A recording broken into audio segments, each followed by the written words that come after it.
So I just saw The Silence on Netflix, and it was terrible. So what immediately intrigued me to this movie was the fact that it's directed by John Leonetti, and he was responsible for such wondrous films as The Butterfly Effect 2, Wish Upon, and Mortal Kombat Annihilation. Those last two in specific are some of the greatest films ever put to celluloid. Too bad you will die. So in The Silence, Stanley Tucci plays a father.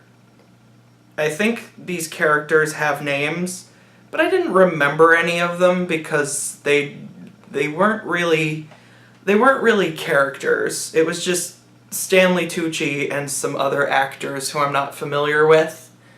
And they just happen to be in a movie together. Basically, the plot of the movie is these geologists open up a sealed tomb somewhere in America. You know, you got like one of those ancient pharaohs from Egypt came over the massive land bridge millennia ago, found himself outside of Philadelphia, and he's like, this place, I'm fond of the cheese.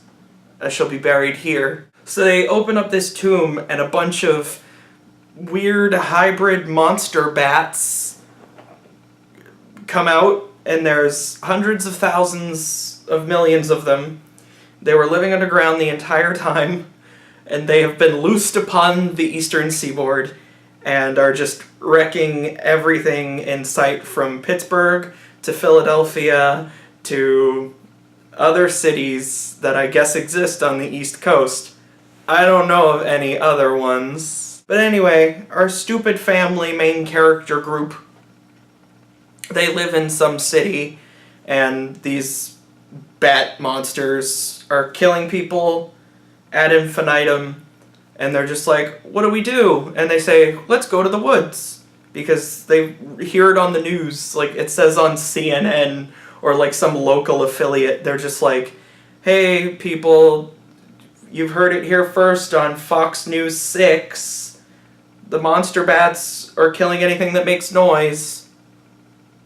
So if you just shut your fucking mouths, I guess you'll be safe. They have a really nice house in the suburbs that probably has a storm door and some locks and a basement, possibly. And they just say, we're not safe here. Cities are louder than the forest. Let's leave. And that's what they do. Like, nobody should ever make a comedy. Like, Mike Myers and Mel Brooks, I almost said Mel Gibson, throw him in too, I guess. And all of those comedy people, Tyler Perry, they should never make a comedy film again. Because nothing they do will ever match the sheer comedic wonder of Wish Upon. And I was hoping that this would be Wish Upon but a creature feature. And it wasn't. I mean, it was stupid, but not funny stupid like Wish Upon. It was just regular stupid. They basically do everything in their power to get killed. Like, there's a scene, like, halfway through the movie where they're sneaking around in the woods like this. And they come across, like, a house in the distance, and they're like, let's go to that house. And they go to the house, and they're like, there's like bells on the gate, and they're like, who would do this? We're in a post-apocalypse where you can't make noise. Who's doing this now?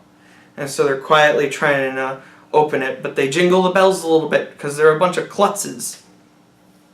And this old lady with a shotgun comes out. She's like, get off my land! And they're like, lady, shut the fuck up. There's monster bats. They're in the sky.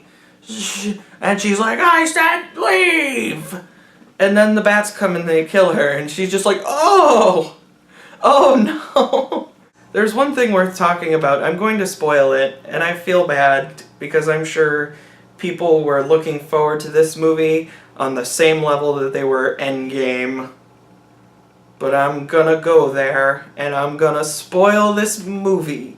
So if you don't want spoilers, go see Avengers Endgame and then come back. So, the weirdest thing that this movie does is they add a sex cult? Points for creativity, I guess. I wasn't expecting it. There's this part where they're like trying to get supplies for, like, they're trying to get antibiotics, and as they're coming back, there's this like random guy in like a black, tweed. I don't know if tweed is what that was. I guess it's a petticoat. I don't know fashion at all. So he's wearing a black coat, and he has a book, and he's like, "I'm a reverend. Would you like to join my clergy?" Or I don't know religion. We're called the Hushed, because of course they are. And Stanley Tucci's just like, "We don't want none of this, goodbye." As they're walking away, it like closes up on him, and he goes, and it like snarls at them, and he's got this like weird thing in his mouth, and I didn't know what it was. I'm like, what the fuck is he? I was like, is he like a humanoid bat? I was like, is that where this movie's going? Is like they're gonna be like, oh, these bats also have the ability to infect humans? Like, I was like, that could be a fun thing, because the bats can't see and they can't smell, apparently, even though there's a scene where one of them goes, but it doesn't smell them, I guess, because its sense of smell is so bad from being locked in Philadelphia's underground for millions of years. But that's not what they do, because later in the movie, they're resting at the house of the lady who goes, "Get off my property!" She had gotten killed by the bats. And so now Stanley Tucci he's just like, I guess we should just live in this house, because, I mean, clearly this house we don't know is safer than our house back home. This house, this like wooden shack in the middle of the woods, is safer than our sturdy modern house built to withstand Pennsylvania weather. Now let's go in the woods. Smart. So they're hanging out in the house, and they see the Reverend man is back, and Stanley Tucci's just like, I'm gonna go talk to him. And like the rest of the family's like, what do you, no, don't go out and talk to him. But he goes out and talks to the guy, and he's like, just leave us alone. But he writes it in the guy's book. He's like, please leave us alone. And the guy's like, mm-mm. And so he writes on his book, he goes, the girl is fertile. Like, I mean, that's flattering, but, I mean, also kind of rude. Okay, so he's just a sex pervert. Cool. Then Stanley Tucci's like, I really need you to leave now. And the guy's like, okay. So he leaves. But then later that night, he comes back, and he starts throwing cell phones through their windows. Like an asshole. And he starts making them all the alarms start going off, which attracts the bats. He's going very extra for sex. And, like, he probably would have had a better shot on Tinder. Like, this is a very unusual mating display that he's doing here. And it doesn't work because Stanley Tucci brains him with a shotgun. And then the movie ends by saying, well, I found out off-screen that these things don't like it when it's cold. So I guess we're gonna go up to where there's snow. We're gonna hang out there.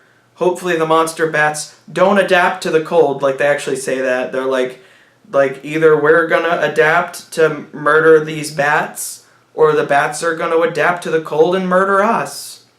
That's a pretty positive way to end. For a 90-minute movie, it felt like it took 3 hours. Like, Endgame was shorter than this movie, but checking the runtimes of both films, that's not true. So that's all I gotta say about The Silence. I thought it was very stupid, and I kinda wanted to describe its stupidity in detail to you tonight. And I also didn't want to post 2 videos in a row of me drinking these silly energy drinks, because that's what's coming next. I know you guys keep asking for my real content, but that's not happening yet, because I still gotta edit that, and that takes a while.